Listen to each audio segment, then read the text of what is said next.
ఉదయం justice Pinaki Chandra Ghosh commission of enquiry on Medigada, Annaram and Sundilla barrage of Kaleshwaram project has been laid on the table of the House. దాని మీద short discussion మీరు అనుమతి ఇచ్చి మాకు మాట్లాడే అవకాశం ఇచ్చినందుకు మీకు ధన్యవాదాలు తెలియజేస్తూ it's a very sad day for the day of Telangana. Telangana రాష్ట్రం ఏర్పడిన తర్వాత అతి పెద్ద ప్రాజెక్టుగా మొదలుపెట్టి కేవలం కాళేశ్వరం ప్రాజెక్టు మీద 87,000 కోట్లు 87,449 కోట్ల రూపాయలు డ్రా చేసి కట్టిన ప్రాజెక్టు మరి దాని heart of the project collapse కావడం, ఒక 21,000 కోట్ల వరకు కట్టిన Medigadda, Annaram, Sundilla barrages and pump houses పూర్తిగా 20 నెలల నుంచి నిరుపయోగంగా ఉండడం, ఇది అత్యంత దురదృష్టకరం, చాలా సాడ్ ఇష్యూ. నేను ముందుగా ఒక నోట్ ప్రవేశపెడుతున్నాను. ఇచ్చారందరికీ ఇచ్చారా? Okay. So basically on justice Ghosh commission of enquiry దాని సమ్మరీ ప్లస్ కొంత ఫ్యాక్చువల్ పొజిషన్ నేను మీ ద్వారా సభ ముందు ప్రవేశపెడుతున్నాను. Construction of barrages of Medigadda, Annaram and Sundilla of Kaleshwaram project, report of the Justice Pinaki Chandra Ghosh Commission of Inquiry.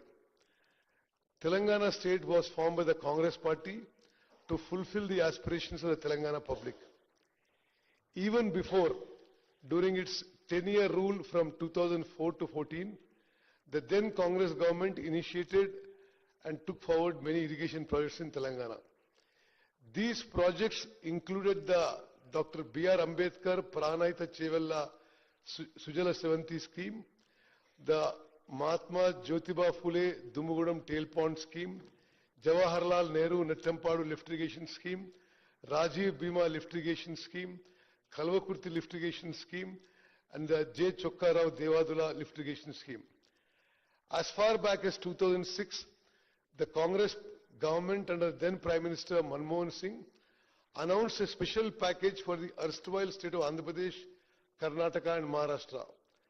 The Dr. B.R. Ambedkar Pranahita Chevella project was one of these projects, and it, along with some others, were made part of the Accelerated Irrigation Benefits Program under the Prime Minister's relief package to ensure substantial central funding for PCSS under the ABP.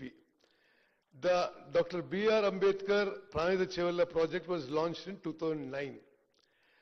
A little history about the Dr. B.R. Ambedkar Pranahita Chevella project, which was re-engineered later into Kaleshwaram project, is necessary to understand the grave damage caused not only to the project but to the newly formed state of Telangana by the then TRS government. Interstate agreements existed between then Andhra Pradesh and Maharashtra, with the both states agreeing to have one or more barrages across the Pranahita river at suitable sites so that they may provide irrigation facilities in their areas. The joint projects for such barrages are to be taken up after reaching separate agreement for them, either for the benefit of both the states or one state. The Pranahita Chevella project was grounded in 2009 and work began including obtaining statutory clearances from the Central Water Commission to get it funded under the AABP and to secure national project status.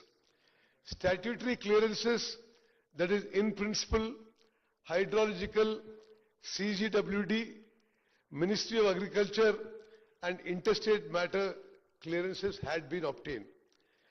Due to the consistent efforts of the then successive Congress government, Pranahita Chevella project was identified by Government of India in October 2013 for completion under the Prime Minister's package for distressed districts of erstwhile Andhra Pradesh. An agreement between the then Chief Minister of Andhra Pradesh, Shri Kiran Kumar Reddy, and then CM of Maharashtra, Shri Prithviraj Chavan in May 2012, entrusted the task of finalizing the barrage parameters to form a joint committee, that is Interstate Board. The committee met twice before the state's bifurcation. Then Andhra Pradesh was insisting on a barrage level of 152 meters, while Maharashtra insisted on 148 meters to reduce submergence in their territory. It was finally resolved that submergence studies would be carried out by the Central Water and Power Research Station, Pune, for levels 148, 150 and 152 meters. A final decision on the barrage height would then be taken to ensure Andhra Pradesh could draw the required water with minimum or optimal submergence in Maharashtra. The PWRS report was submitted after the bifurcation of the state and was discussed again by the Committee of Interstate Board. However, later the then TRS government decided to unilaterally rewrite the earlier agreement, inserting a new barrage at Medigadda at 100 meters. The then Chief Minister of Telangana wrote 3 letters to the then Prime Minister on 7th June 2014, on 11th February 2016 and on 6th September 2014, requesting the Honorable Prime Minister for declaring Pranayata Chevalla as a national project pending investment clearance, duly stating that this project is covered under the PM's relief package for distressed districts. Another development is that then Union Minister for Water Resources, Srimati Uma Bharati, on 13th March 2015, wrote a letter to then Minister for Irrigation Telangana government, Shri Harish Rao, and clearly stated that the hydrology of the Pranayata Chevalla project was cleared on 24th October 2014. Interstate agreement was concluded on 8th March 2016 for constitution of Interstate Board for undertaking joint projects of Pranayata Chevalla and Kaleshwaram projects, comprising of barrage sites at Tumbadiyetti on river Pranayata and Medigadda on river Godavari. Interstate Board meeting on 23rd August 2016, attended by both Chief Ministers, resolved to undertake Tumbadiyetti barrage at 148 meters and Medigadda barrage at 100 meters. At the time of state formation, the expenditure incurred on the Pranayata Chevalla project was 6,157 crores, and after the formation of the state, another 5,523 crores was expended. That means a total expenditure of Pranayata Chevalla was 11,679 crores, which formed approximately 30% of the estimated project cost of 38,500 crores.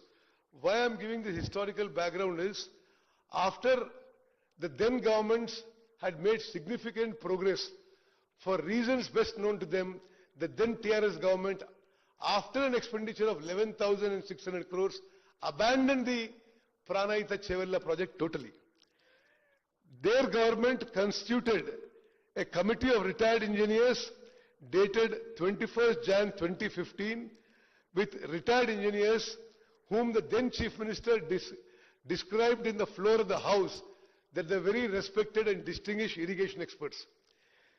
The committee report at page number 4 mentioned that the Honorable Chief Minister desired to study an alternative location on Godavari River near Medigadda in Karimnagar district up to Mid-Maner. Further, the committee report mentioned that Honorable Chief Minister has ordered the Irrigation Department to explore the possibilities of constructing barrage on Godavari River near Medigadda. This committee set up by their government, final recommendation lo emandante, the proposal of construction of barrage on Godavari River near Medigadda and lifting 160 TMC of water to Mid-Maner reservoir is not desirable. is not desirable due to its prohibitive cost and time exemption.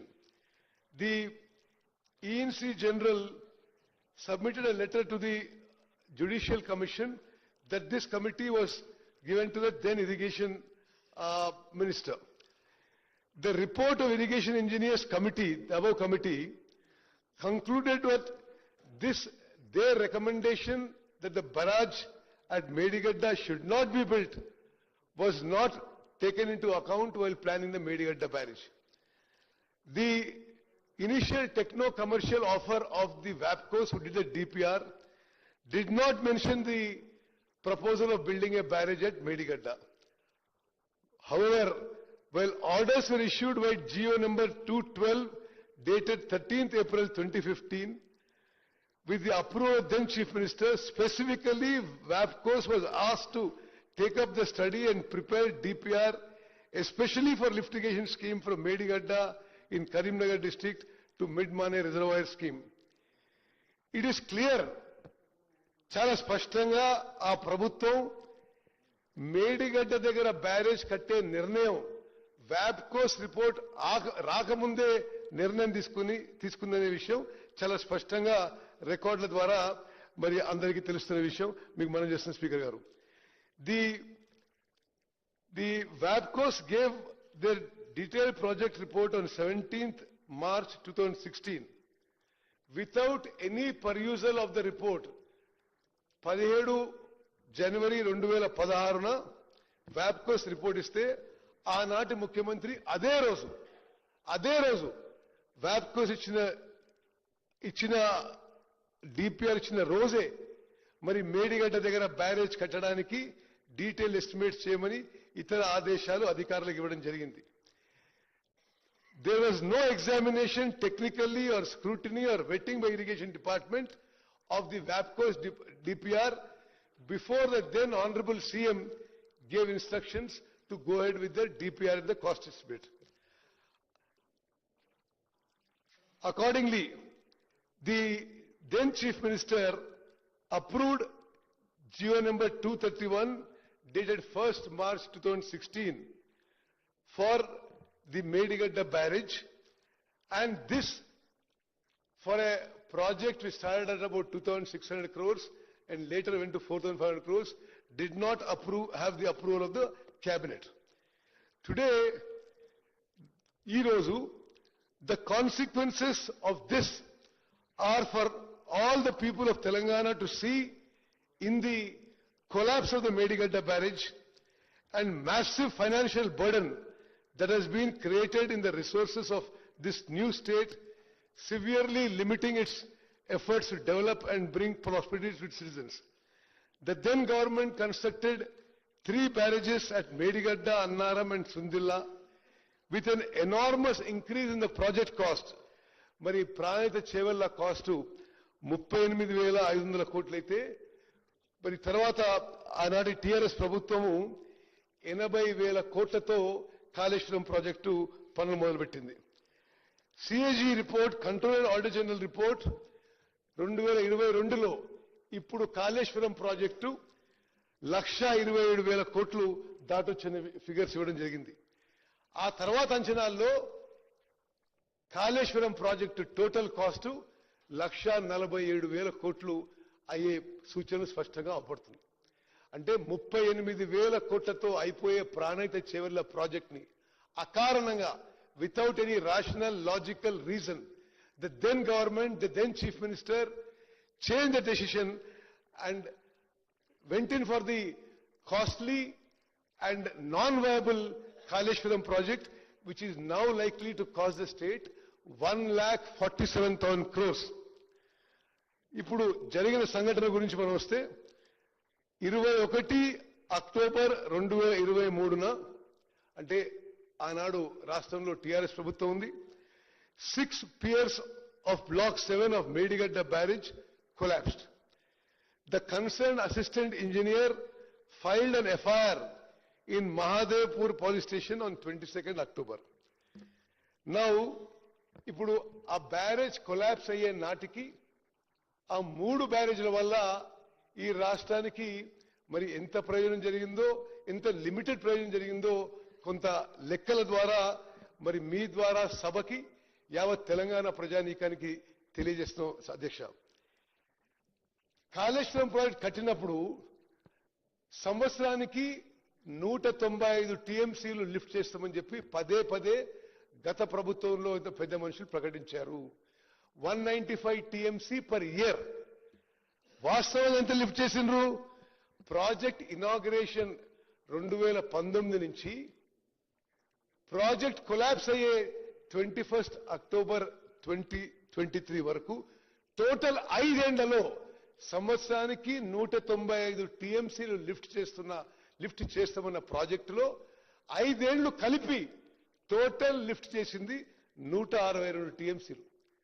162 టీఎంసీల్లో 32 టీఎంసీలు మళ్ళీ సముద్రంలోకి వదిలిపెట్టారు.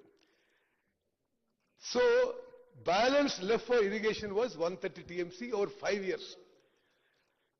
అందులో normal లెక్కల ప్రకారం 10% evaporation loss ఉంటే net water available in 5 years from Kaleshwaram project was 114 TMC.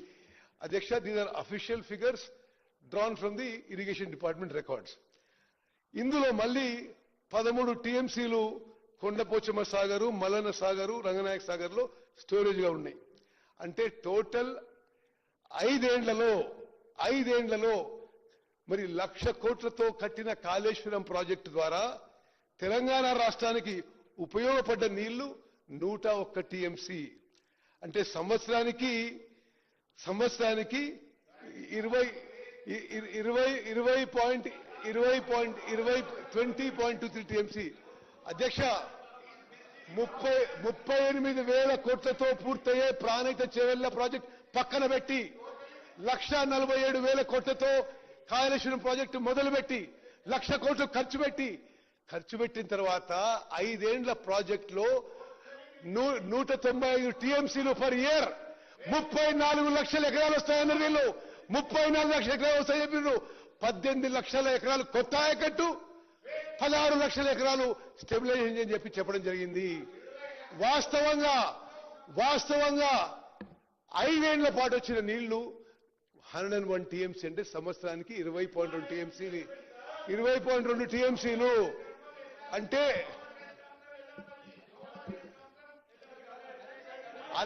అన్ని లెక్కబెట్టి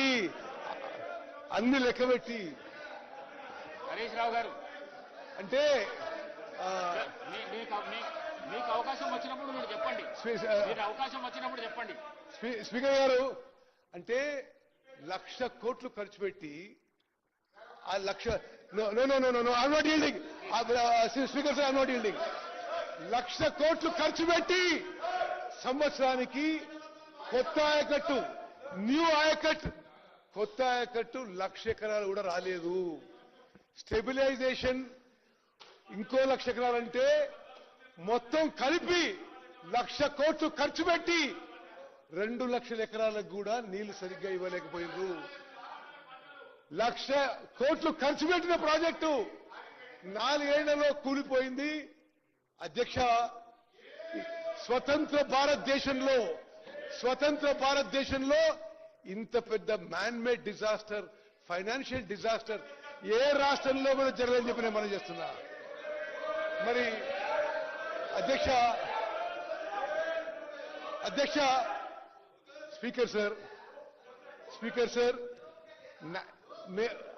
21 October 2023లో మేడిగడ్డ బ్యారేజ్ కొలాప్స్ అయినప్పుడు వాళ్ళు అధికారంలో ఉన్నారు. కల్వకుంట్ల చంద్రశేఖరరావు గారు ముఖ్యమంత్రి ఉన్నారు. బ్యారేజ్ కొలాప్స్ అయిన రోజు 21 అక్టోబర్ 2023లో NDSA, national dam safety authority వాళ్ళు వచ్చి ఇన్స్పెక్ట్ చేశారు. నేషనల్ డ్యామ్ సేఫ్టీ అథారిటీ అంటే అడ్డగోలుగా మాట్లాడుతున్నారు మా మిత్రులు across the sun. National dam safety authority is created by an act of parliament. ఆ చట్టం పార్లమెంట్ లో వచ్చినప్పుడు మద్దతు తెలిపింది టీఆర్ఎస్ పార్టీ. వాళ్ళే మద్దతు తెలిపిండ్రు. ఆ చట్టం ప్రకారము national dam safety authority create చేయబడ్డది. భారతదేశంలో భారతదేశంలో డ్యాంలు అండ్ బ్యారేజెస్ మీద అత్యంత నాలెడ్జ్, స్కిల్, అనుభవం ఉన్న వాళ్ళు ఈ national dam safety authority members. వాళ్ళు national dam safety authority inspected the Medigadda barrage on 24th October 23. ఆ రోజు ప్రభుత్వం ఎవరిది అధ్యక్ష? TRS party. మరి దీనికి వాళ్ళు పాయింట్అవుట్ చేసింది ఏంటంటే ఈ Medigadda barrage and other components of Kaleshwaram project 2019లో ఇనాగ్రేషన్ తో మొదలుపెట్టింది. ఇనాగ్రేషన్ మొదలైన కొన్ని రోజులకే project developed serious problems. Piping అంటే బ్యారేజ్ ఇటు నుంచి కింది నుంచి అటు వరకు అటు మరి నీళ్లు ఉసుకపోతూ బ్యారేజ్ ఫౌండేషన్ వీక్ అయిపోయింది. 2019 నుంచే వాళ్ళ అధికారులు రాసిన రికార్డు ప్రకారమే all the 3 barrages were showing serious problems. ఇంకో విషయం అధ్యక్ష, అసలు డ్యామ్ కి బ్యారేజ్ కి తేడా లేకుండా బ్యారేజ్ కట్టి డ్యామ్ లాగా ఉపయోగించుకునేందుకే ఈ యొక్క మేడిగడ్డ బ్యారేజ్ కొలాప్స్ అయిందని చెప్పి ఎన్డీఎస్ఏ రిపోర్ట్ లో ఉంది. ప్రపంచవ్యాప్తంగా barrages are meant to store less water, 2 to 3 TMC at the most. Dhavaleswaram లాంటి ప్రాజెక్టులలో కూడా 2-3 TMCలు స్టోర్ చేస్తాం. మరి ఈ మేడిగడ్డ బ్యారేజ్ లో ఈ బ్యారేజ్లలో మరి ఫుల్ కెపాసిటీకి స్టోర్ చేసి అధికారులు హెచ్చరించిన ఆన్ రికార్డ్ ఇది ఇంత స్టోరేజ్ చేయకూడదు, నీళ్లు తగ్గియాలే, రిపేర్ చేయాలని చెప్పిన ఆనాటి ప్రభుత్వంలో పెద్ద మనుషులు దాన్ని లెక్క చేయలేదు. దాని పర్యావసనమే మేడిగడ్డ బ్యారేజ్ కూలిపోయిందని చెప్పి లిఖిత పూర్వకంగా మీ ప్రభుత్వంలో మీ అధికారులే తెలియజేసిండ్రు.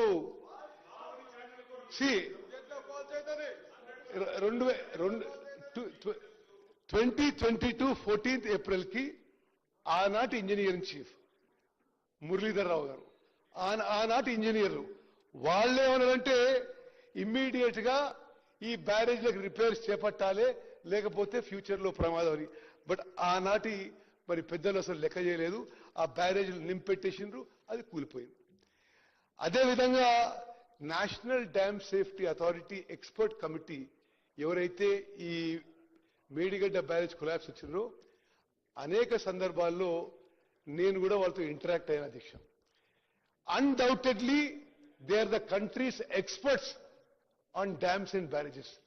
మరి వాళ్ళు మాజీ సెంట్రల్ వాటర్ కమిషన్ చైర్మనే కాదు, ఐఐటి ప్రొఫెసర్లు, సాయిల్ రీసెర్చ్ లో, మెటీరియల్ రీసెర్చ్ లో మరి నైపుణ్యం ఉన్నవాళ్ళు, నాలెడ్జ్ ఉన్నవాళ్ళు, టెక్నికల్ నో ఉన్నవాళ్ళు ఈ కమిటీ మెంబర్స్. వాళ్ళు ఏమన్నారు? Medigadda barrage has sunk due to a combination of issues involving poor planning, poor design, poor quality control and no operation and maintenance. The primary reason for the failure is the settlement of the barrage raft. The piers being monolithic with it have also settled, moved and cracked. This could occur due to several possible reasons. That is piping, ante barrage kindi nunchi neellu uska poi foundation weak అయిపోయింది. Wherein transportation of foundation material has occurred, inadequate bearing capacity of foundation material, failure of upstream secant piles due to barrage load. There appears to be a construction deficiency due to a lack of stringent quality control during the construction of subsurface contiguous secant piles. Then exactly a report in Chaltu Adiksha. And plinth connection between the raft and cutoffs. Appears to be many areas where compliance with Dam Safety Act 2021, the provisions were not followed. This is a serious matter as the barrage has a high risk potential for life and the economy. The distress condition developed in one block of the Medigadda barrage is adversely affecting the functionality of the barrage. The barrage, the NDSA report, Adiksha, the barrage under the present condition is rendered useless until fully rehabilitated. The damaged block may have to be structurally restored to make it functional. Considering the commonalities, the likelihood of the failure of other blocks resulting in a similar mode exists.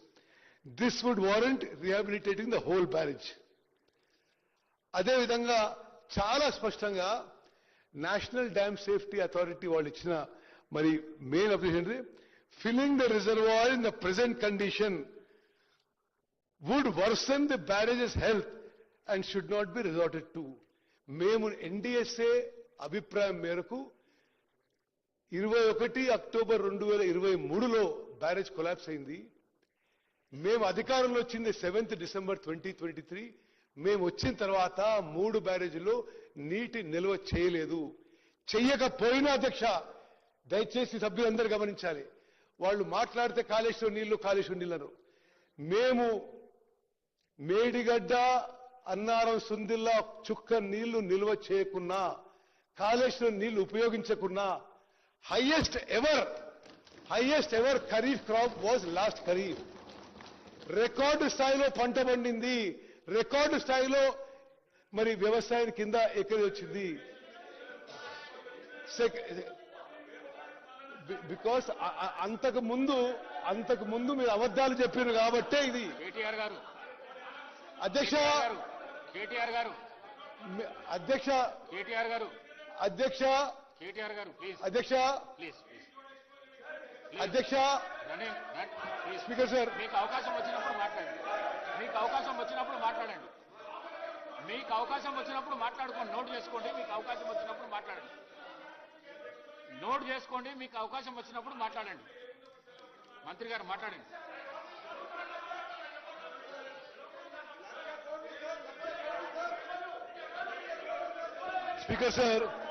Speaker sir ఇది అంటే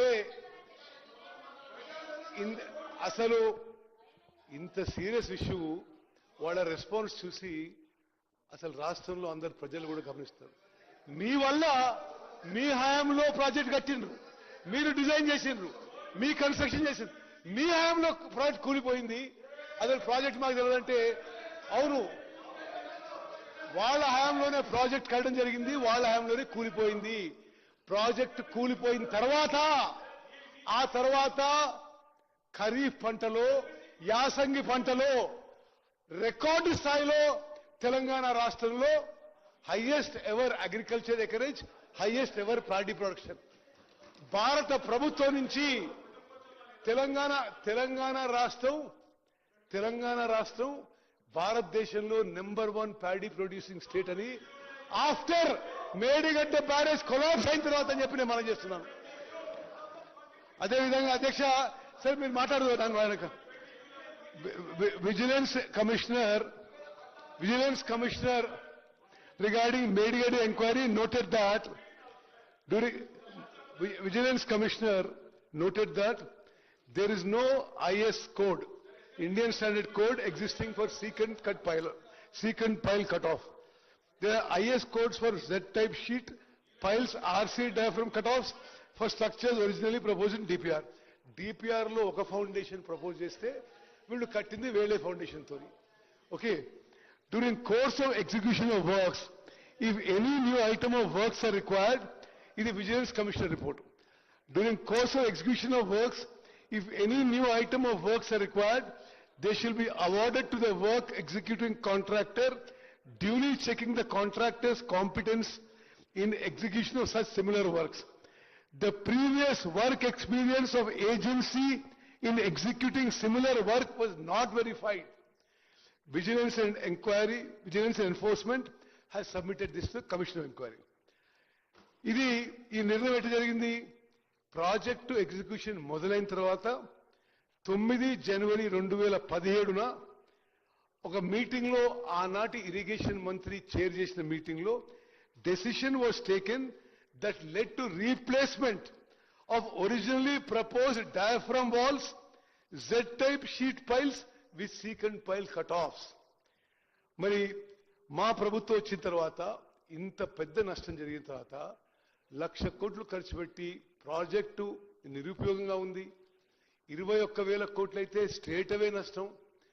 ఏది మేడిగడ్డ, అన్నారం, సుందిల్లా బ్యారేజ్లు ఆ కట్టడానికైనా ఖర్చు plus వాటి pump హౌసెస్కి 21,000 కోట్లయింది.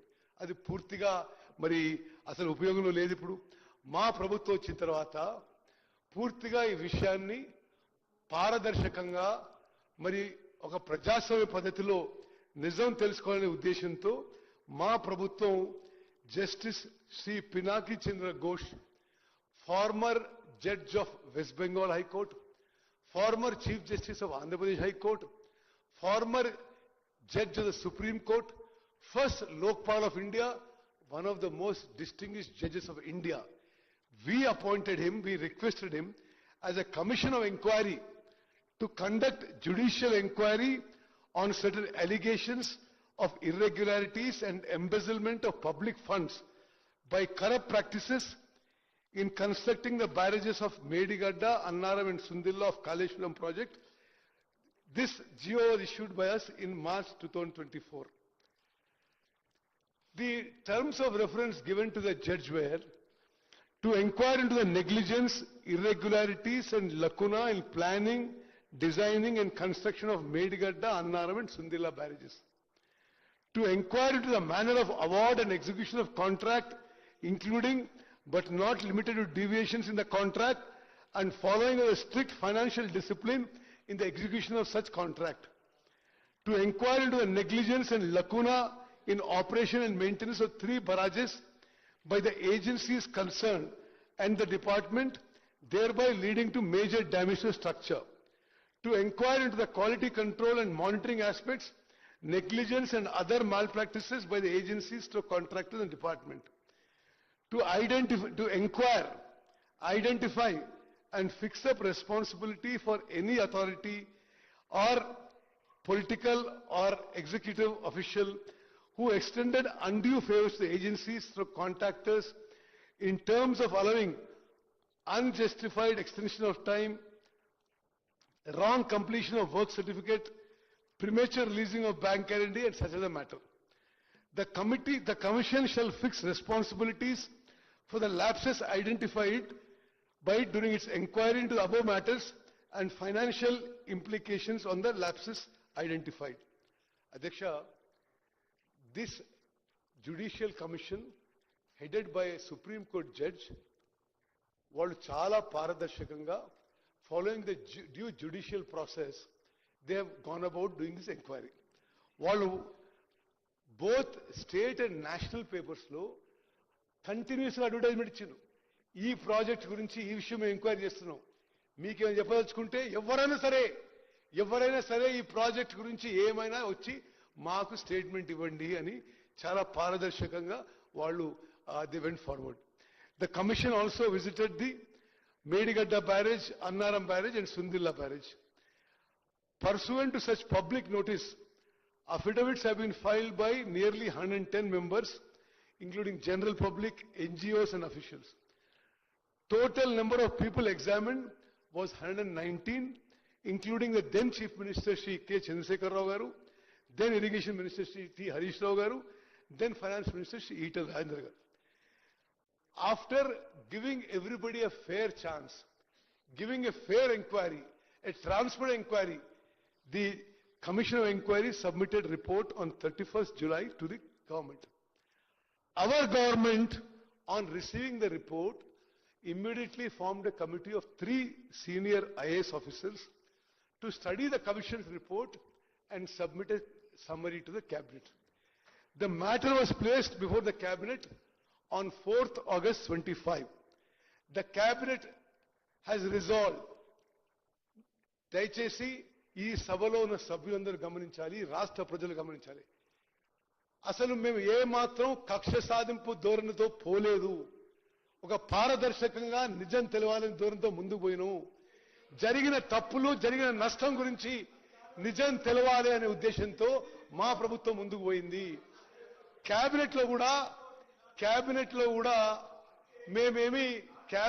కూడా ఈ commission report లో వెంటనే చర్యలపై ఏమీ మాట్లాడకుండా మరి క్యాబినెట్ లో డిస్కషన్ చేసి ఆ తర్వాత ఇది శాసన సభలో ఈ కమిషన్ రిపోర్ట్ పెట్టి ఈ శాసన సభలో అందరి మరి అభిప్రాయం విని we will take the next course of action, next way forward అని చెప్పి స్పష్టంగా తెలియజేయడం జరిగింది.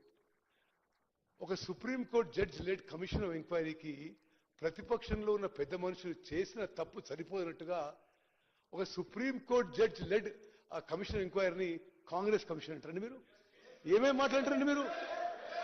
మీరు మీ వల్ల ఈ రాష్ట్రానికి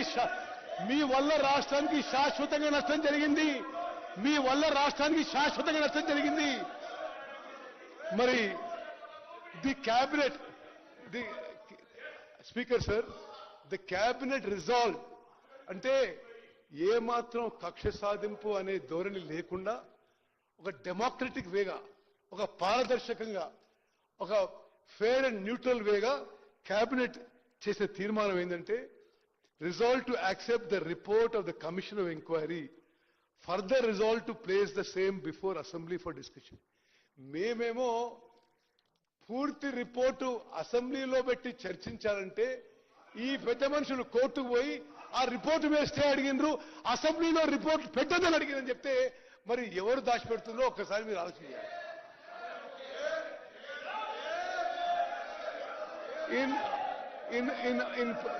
No, Speaker sir, let me finish. No, 1 minute. In pursuant to, no, I'm not yielding. In pursuant to the cabinet resolution, the report of the Commission of Inquiry is herewith placed with the Legislative Assembly. The summary of findings of the Commission of Inquiry, as obtained in pages 563 to 560, is laid on the table of the House. The conclusion on the terms of reference of the Commission of Inquiry, as contained in pages 630 to 645, are reproduced verbatim below for ready reference. And Adhyaksha, full report మేము చాలా పారదర్శకంగా అందరికీ ఇచ్చేయడం జరిగింది. మరి ఇందులో ఆ commission రిపోర్ట్లో కొన్ని మెయిన్ ఇష్యూస్ నేను చదివి వినిపిస్తా. This Supreme Court judge-led Commission of Inquiry has said as a summary, అంటే మేము ఏమాత్రం కక్ష సాధింపు ధోరణి లేదు, ఒక పద్ధతి ప్రకారం, ఒక ప్రొసీజర్ ప్రకారం, ఒక డెమోక్రటిక్ గా, ఒక ప్రజల ముందుకు పోయే విషయం ఈ కమిషన్ ఆఫ్ ఎంక్వైరీ ఏ విధంగా మరి ఫంక్షన్ అయిందో, ఏ విధంగా అందరికీ అవకాశం ఇచ్చిందో తెలంగాణ ప్రజలందరూ గమనిస్తారు. The judicial commission has stated it is the then chief minister who can be directly and also vicariously made accountable for the irregularities and the illegalities in planning, construction, completion, operation and maintenance of the 3 barrages. ఆనాటి ముఖ్యమంత్రి direct responsibility ఉందని చెప్పి, accountable అని చెప్పి, మరి judicial commission of enquiry has given report. ఈ మా మాటలు కాదు, నేను ఒక్క మాట కూడా అటు ఇటు చెప్తలేదు. ఆ కమిషన్ ఆఫ్ ఎంక్వైరీ రిపోర్ట్లో ఉన్న మాట యథాతథంగా చెప్తున్నాను. మరి it is for the government to examine, to take action against them in accordance with law. Speaker sir, మీ ద్వారా యావత్ తెలంగాణ ప్రజానాయకానికి మరి తెలియజేస్తున్నాం, ఈ ప్రభుత్వం ఏమాత్రం కక్ష సాధింపు చర్యలకు పాల్పడలే విషయాన్ని మీరు గమనించాలి. క్యాబినెట్లో ప్లేస్ చేసినాం, చర్చించినాం, క్యాబినెట్లో శాసనసభలో ప్లేస్ చేసి అందరూ చర్చించడానికి అవకాశం ఇస్తామని చెప్పినాం. ఆ తర్వాతనే చర్యలు ఫెనీ విల్ బి దేర్ అని చెప్పడం జరిగింది. మరి ఇంతకంటే పారదర్శకంగా, డెమోక్రటిక్ గా, ప్రజాస్వామ్యంగా ఇంకో ప్రభుత్వం ఉంటుంది అనుకో. అధ్యక్ష, ఆ కమిషన్ ఆఫ్ ఎంక్వైరీ కొన్ని మెయిన్ పాయింట్స్ నేను యాజ్ ఇట్ ఈజ్, అంటే నేనేమి ఇందులో ఒక్క వర్డ్ కూడా నాది కాదు, ఇది సుప్రీం కోర్ట్ జడ్జి లిఖితపూర్వకంగా ఇచ్చిన అభిప్రాయం. To enquire into the negligence, irregularities and lacuna in planning, designing and construction of Medigadda, Annaram and Sundilla barrages. Judge ఏమంటారంటే, it is held that there is wrong planning and in some cases no planning in construction and completion of the 3 barrages in respect of preparation of estimates and granting administrative approvals and applying for and obtaining necessary permissions to approvals from the Central Water Commission. Speaker sir, మీ ద్వారా యావత్ తెలంగాణ రాష్ట్రానికి తెలియజేసుకున్నాం. మరి వాళ్ళకి ఎందుకు ఆతృతుందో లేకపోతే ఏం మాత్రం ఉందో కానీ సిడబ్ల్యూసికి డిపిఆర్ అప్రూవల్ కాకముందే టెండర్లు పిలిచి కాంట్రాక్టర్లకి మాట్లాడుకున్నారు, పనులు మొదలుపెట్టింది. Without any approval from contractor, any approval from CWC. The contracts are awarded. ఈ దేశంలో ఈ ప్రపంచంలో ఎక్కడ ఇట్లా జరిగి ఉండదు. అదేవిధంగా ది ఎక్స్పర్ట్ కమిటీ, వారే నియమించిన ఎక్స్పర్ట్ కమిటీ ఎవరి గురించి అయితే మాజీ ముఖ్యమంత్రి కేసీఆర్ గారు శాసనసభలో చాలా గొప్ప మేధావులని, నైపుణ్యం ఉన్న వాళ్ళని, అనుభవం వాళ్ళని నేను కమిటీ పెట్టి వాళ్ళ ఒపీనియన్ ప్రకారం పోతున్నాడు, ఆ కమిటీ కూడా మేడిగడ్డ దగ్గర బ్యారేజ్ కట్టొద్దు అని స్పష్టంగా ఇచ్చిండ్రు.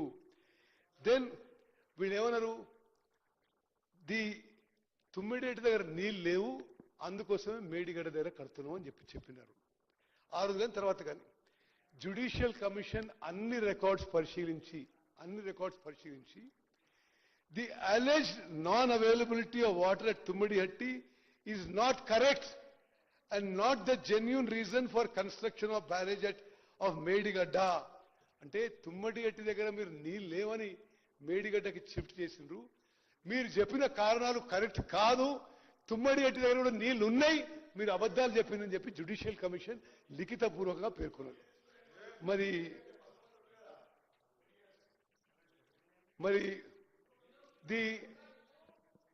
the decision of this is I am reading exactly the Judicial Commission report. The decision of construction of barrage at Medigadda and also at Annaram and Sundilla is solely of the then Chief Minister. The Judicial Commission vakya. Then second is that to inquire into the manner of award and execution of contract, including but not limited to deviations in the contract and following strict financial discipline in execution of such contract. Contract paddhati, tendering process, VAPCOs తో ఉన్న మరి DPR తీసుకునే విషయం, అన్ని విషయాల్లో all norms have been violated అని చెప్పి judicial commission పేర్కొంది. అదేవిధంగా అసలు టెండర్ పద్ధతే ఈ కాళేశ్వరం ఇరిగేషన్ కార్పొరేషన్ పెట్టిన తర్వాత అసలు మీరు ఫాలో అయిన టోటల్ ప్రొసీజర్ ఇల్లీగల్ అని చెప్పడం జరిగింది. ఒక ఇల్లీగల్ ప్రొసీజర్ ఫాలో చేస్తూ 1,00,000 కోట్లు ఖర్చు పెట్టి, ఆ 1,00,000 కోట్లు ఖర్చు పెట్టిన తర్వాత బ్యారేజ్ కూలిపోయి, మరి ప్రభుత్వం ఏం చేయాలో అధ్యక్ష, మరి సభ్యులందరూ కూడా ఈ విషయాల్లో వారి అభిప్రాయం తెలియాలని మనం చేస్తున్నాం. అదేవిధంగా revise estimates 1, revise estimates 2 project cost పెంచుకుంటూ పోయారు. ప్రాణహిత చేవెళ్ల దగ్గర ప్రాజెక్ట్ కట్టి ఉంటే ఎప్పుడో 38,500 కోట్లతో ప్రాజెక్టు పూర్తయి ప్రాణహిత నుంచి చేవెళ్ల వరకు 16.5 లక్షల ఎకరాలకు నీళ్లొచ్చి ఒక 60,000 కోట్లు ఇప్పటి వరకే సేవ్ అయిపోయి, ఆ సొమ్ముతో పాలమూరు రంగారెడ్డి, కల్వకుర్తి, నెట్టెంపాడు, భీమా, ఎస్ఎల్బిసి, డిండి, దేవాదుల, సీతారాం సాగర్ ఈ ప్రాజెక్టులు అన్నీ కూడా ఆ అమౌంట్లో పూర్తయ్యాయి అధ్యక్ష. మరి ఆ విధంగా కాకుండా అమూల్యమైన ప్రజా సొమ్ముని ఈ విధంగా దుర్వినియోగం జరిగింది. అదేవిధంగా to enquire into the negligence and లకూనా in operation and maintenance of 3 barrages by the agencies concern and the department, thereby leading to major damage to the structure. ఇది జ్యుడిషియల్ కమిషన్ రిపోర్ట్ లో there is absolutely no operation and maintenance of 3 barrages. There is no O&M manual even అని ఇది supreme court judge గారు observe చేసిన విషయం. జరిగిన విషయం ఏంటంటే వీళ్ళు ఇనాగ్రేట్ చేయగానే ఆ తర్వాత ఆ బ్యారేజీల కింద నుంచి లీక్ మొదలైంది. అప్పటి నుంచే ఆ ఇంజనీర్లే మొత్తుకుంటున్నారు ఈ నీళ్లు తీసేసి రిపేర్ చేయాలని. వాళ్ళకి నీళ్లు తీసేసే స్వేచ్ఛ కూడా అప్పుడున్న అధికారంలో ఉన్న మరి అప్పుడున్న ముఖ్యమంత్రి గారు, ఇరిగేషన్ మంత్రి గారు అలౌ చేయకుండా ఆ నీళ్లు అట్లనే స్టోరేజ్ పెట్టిండ్రు. ఆ రాంగ్ ప్రొసీజర్స్ తో ఆ బ్యారేజ్ కొలాప్స్ అయిపోయింది. దెన్ ఆల్సో ఇది judicial commission words, it is held that there are defects in designs, there are defects in drawings, defects in construction and defects in quality control. In fact, in the manner the construction work of these 3 barrages taken up and done, there appear to have no scope to check and ensure quality control. అదే విధంగా అనేక procedural issues లో కూడా judicial commission has pointed out. మరి project complete కాకముందే completion certificate ఇచ్చేసిండ్రు. అదేవిధంగా project complete కాకముందే బ్యాంక్ గ్యారెంటీ ఇచ్చేసిండ్రు. అదేవిధంగా no justification for revise estimates. Then no justification for extension of time. ఇవన్నిట్లో కూడా ప్రొసీజర్స్ మరి వయోలేట్ చేసి కాంట్రాక్టర్లకి మేలు చేసే విధంగా ఆనాటి ప్రభుత్వం ఆనాటి పెద్ద మనుషులు వివరించారని చెప్పి జ్యుడిషియల్ కమిషన్ రిపోర్ట్లో స్పష్టంగా పేర్కొన్నారు. అదేవిధంగా the commission shall fix responsibilities for the lapses identified during its inquiry into the above matters and financial implication on the lapses identified. So దాంట్లో కమిషన్ ఆనాడున్న మరి పొలిటికల్ ఎగ్జిక్యూటివ్తో సహా అధికారులు అందరి పేర్లు పెట్టి ఎవరు దేనికి లయబుల్ అని చాలా స్పష్టంగా తెలియజేయడం జరిగింది. సో నేను అవన్నీ పేర్లు చదివి మీ సమయం వేస్ట్ చేయను. Report already is placed in the house.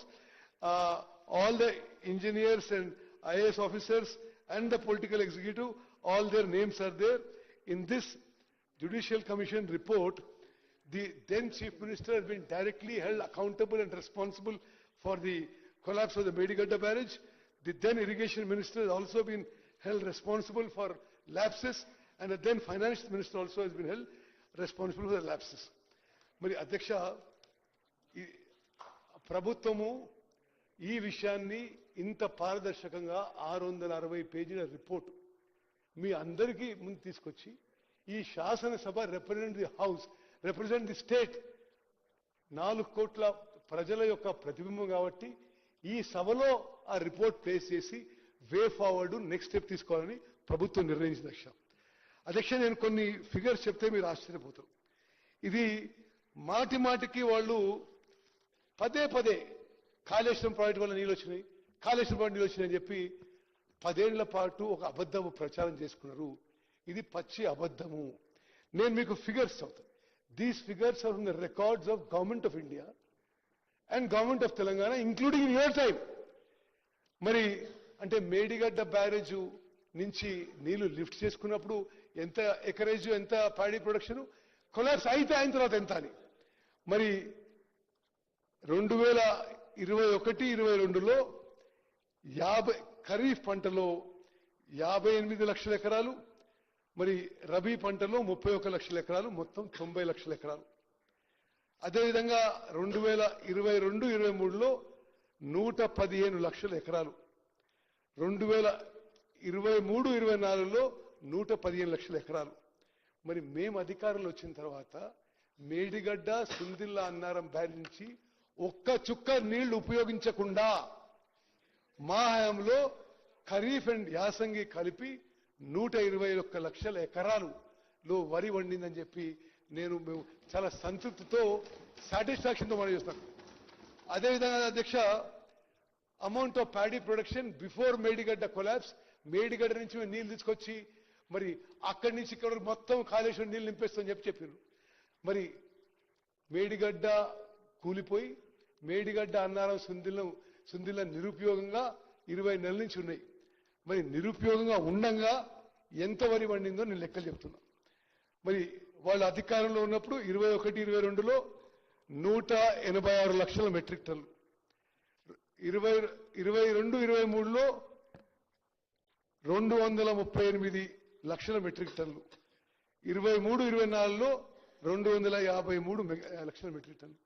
Medigadda barrage కూలిపోయిన తర్వాత మేడిగడ్డ, అన్నారం, సుందిల నుంచి ఒక్క చుక్క నీళ్లు ఉపయోగించకుండా మా ప్రభుత్వ హయాంలో ఖరీఫ్ అండ్ యాసంగి కలిపి ఈ రాష్ట్రంలో వరి వండించింది 261 లక్షల మెట్రిక్ టన్నుల వరి ధాన్యం.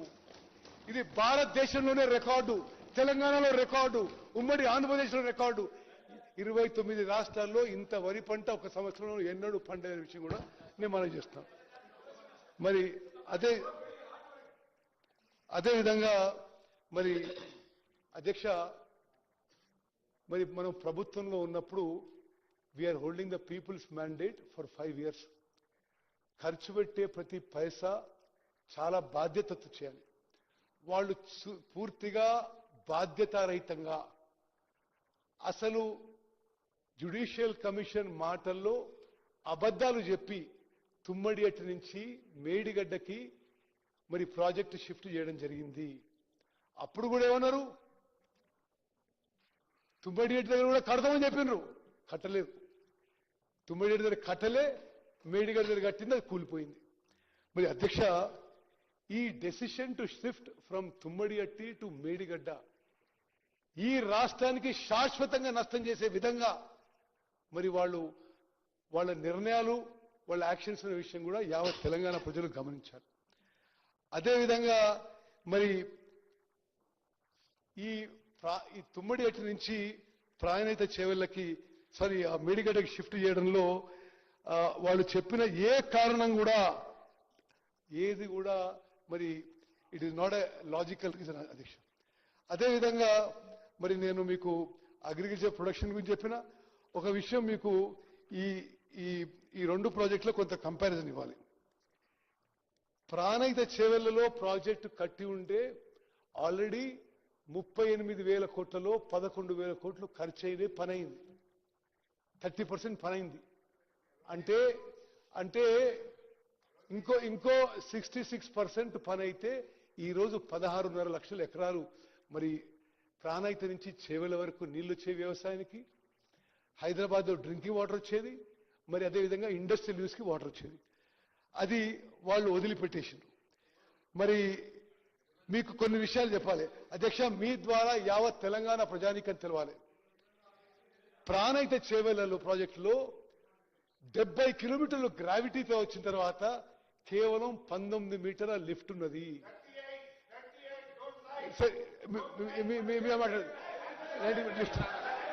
అదేవిధంగా కాళేశ్వరం ప్రాజెక్టులో హరీష్ రావు గారు మీరు మాట అవసరం లేదు, మీరు కట్టిన ప్రాజెక్ట్ కూలిపోయింది మీరు మాట్లాడతా. ఓకే, అదేవిధంగా టోటల్ పవర్ డిమాండ్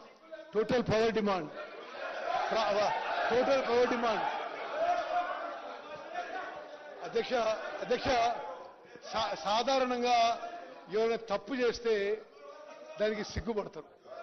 అరే తప్పు చేసిండ్రు, మీ వల్ల కూలిపోయింది, మీరే దబాయించు. ఇది విచిత్రంగా ఉంది. ప్రాణహిత చేవెళ్ల ప్రాజెక్టుకి పూర్తిగా పవర్ డిమాండ్ ఉండేది 3,400 మెగావాట్లు. వీళ్ళు డిజైన్ చేసి నిర్మించిన మరి కాళేశ్వరం ప్రాజెక్టుకి పూర్తిగా పవర్ రిక్వైర్మెంట్ 8,450 మెగావాట్లు. అదేవిధంగా మరి ఆ ప్రాజెక్టు ఎంత ఖర్చు అవుతుందో మీకు చెప్పిన 38,000 కోట్లతో పూర్తయ్యే ప్రాజెక్టుకి ఇప్పుడు 1,47,000 కోట్లు తీసుకొచ్చింది. అదేవిధంగా మరి వాళ్ళ హయాంలో అంటే ఆ కాళేశ్వరం ప్రాజెక్టు నడపడానికి ఎంత కాస్ట్లీ ఉంటుందంటే మీకు చెప్తున్నా. అసలు ఆగిపోయింది. ఇప్పుడు ఆగిపోయిన ప్రాజెక్టులో కూడా ఇప్పుడున్న పవర్ డ్యూస్ అంటే నడిపించిన పంపులకి పవర్ డ్యూస్ కాళేశ్వరం ప్రాజెక్టుకి ఇప్పుడు ఇరిగేషన్ శాఖ కాళేశ్వరం ప్రాజెక్టులో నీళ్లు లిఫ్ట్ చేసినందుకు ఇరిగేషన్ శాఖ ఎలక్ట్రిసిటీ శాఖకి కట్టాల్సిన అమౌంట్ 9,735 కోట్లు. మరి ఇది విషయం అయితే అధ్యక్ష, మరి ఆ తర్వాత ఇప్పుడు సభ్యులు మాట్లాడిన తర్వాత నేను వాళ్ళకి సమాధానం చెప్పడానికి రెడీగా ఉన్నా.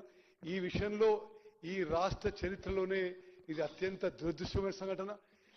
స్వతంత్ర భారతదేశంలో ఇటువంటి మ్యాన్ మేడ్ యాక్సిడెంట్, ఇటువంటి ఫైనాన్షియల్ డిజాస్టర్, ఇటువంటి కెటాస్ట్రఫీ ఏ రాష్ట్రంలో జరగలేదని చెప్పి విషయం మనవి చేస్తూ మరి జస్టిస్ ఘోష్ కమిషన్ ఆఫ్ ఎంక్వైరీపై మరి చాలా స్పష్టంగా అందరికీ కూడా మేము ఆ ఫుల్ రిపోర్ట్ కూడా ఇవ్వడం జరిగింది. మరి మీ అభిప్రాయాలు అన్ని విన్న తర్వాత ముఖ్యమంత్రి గారు మరి ముందస్తు కార్యాచరణ యాక్షన్ ప్లాన్ కూడా ప్రకటిస్తారని చెప్పి నేను మనం చేస్తాను. ధన్యవాదాలు.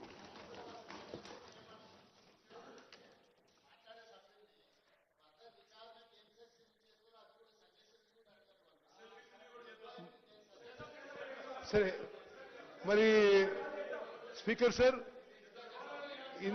అంటే స్పీకర్ సార్